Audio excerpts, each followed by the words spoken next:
Assalomu alaykum va rahmatullohi va barakatuh aziz birodarlar. Inkubator Orzu Italiya bedanalarini ochirish avjida. Bizda hozir to'xtovsiz ochirilyapti, chunki ketma-ket qilib ochirish usulini yo'lga qo'yganmiz. Mana bunisida hozir har chislolar mana o'zingiz e'tibor bering. Mana kuni kecha qo'yganimiz bor. 19-martda qo'yilgan, 14-martda qo'yilgan, 8-martda qo'yilgan, 6-mart va hokazo. Yana 3 kundan keyin yana 25 ta 30 ta bo'ladi. Yana to'ldiramiz.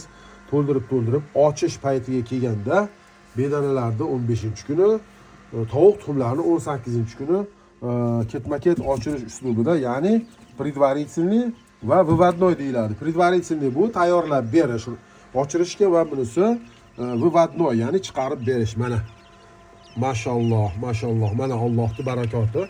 Ikkita paroda bo'lganligi uchun, ikki xil zot, yo'nalish, liniya bo'lganligi uchun ajratib qo'yilgan aziz birodarlar, e'tibor bering.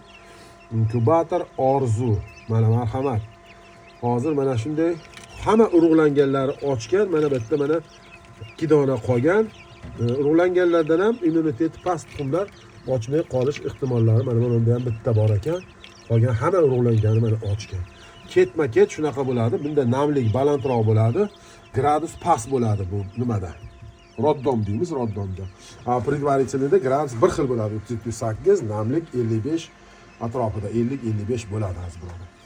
Mana shunday usulda ochirib ko'paytirishingiz mumkin har qanday parrandani. Ikkita inkubatordan foydalansangiz bo'ladi.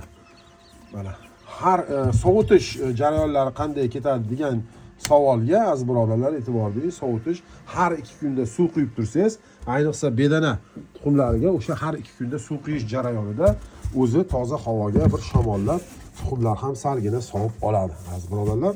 Ketma-ket ochirish usuli. Marhamat.